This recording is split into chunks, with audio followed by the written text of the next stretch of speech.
Guys, dito pa rin ito sa Lucena Pier, Dalahican. Ayan, ito yung mga barko na biyaheng Marinduque, tapos Romblon. And guys, dito ako sasakay sa Montenegro. Ayan, aalis ng alas 4 guys, biyaheng Romblon. Tapos mayroon din dito guys, biyaheng Masbate. Yan, yung malaking Star Horse na yan. Yan, dito lang kayo pupunta guys sa Lucena Dalahican Pier. Pag sasakay kayo ng Marinduque, Masbate at saka Romblon. Ang biyahe ng Romblon guys tuwing alas 4 ng hapon. Kailangan mga alas 2 dito na kayo sa pier kasi magpapasakay na ng maaga. Ayan guys, sakay tayo dyan. Punta naman tayo ngayon ng San Agustin, Romblon guys.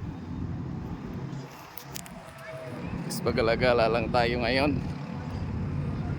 Ayan guys, malaki rin yung barko na yan guys. Mabilis yan tumakbo.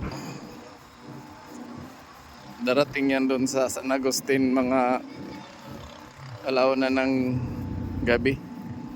Alis dito ng mga alas 5 na yata. Minsan nadidili ang pag-alis kasi minsan may inaantay na pasahero.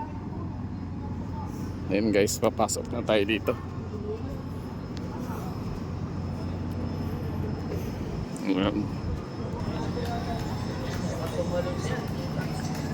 Guys, ito tayo sa taas.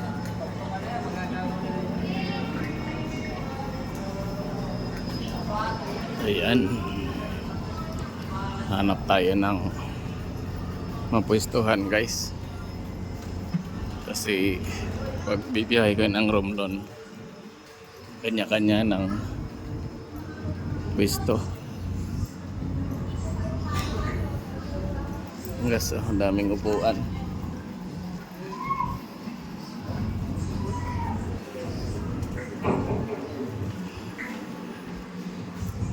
Dito tayo guys sa wala pang pasahero guys. Diyan po pwede pumasok aircon? Oo, sir. Hindi binubuksan. Saan ang pwede mahigaan? Sa taas. Akit sa taas. Sa taas pala yun guys, mahigaan. Ito guys, pag nagutom kayo, may kantin. Guys, ganda dito sa Dalahican Pier, dito sa Lucena.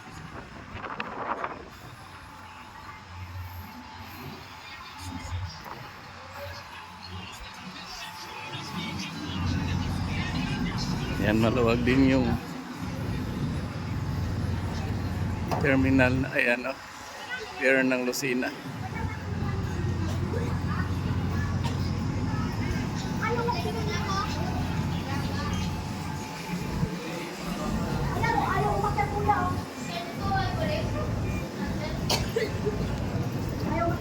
Ay guys, hanap tayo ng higaan.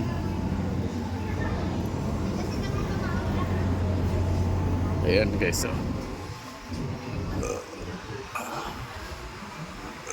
maraming mahigaan dito.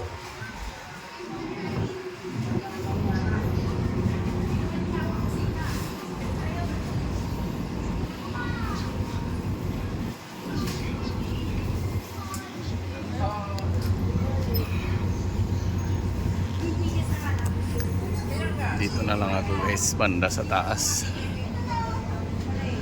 Ayan, ang luwag ng dito guys kasi wala pa masyadong pasahero. Hindi na siguro ito mapupuno guys, may bakante pa rin dito pag gusto mo dito umupo. Yan.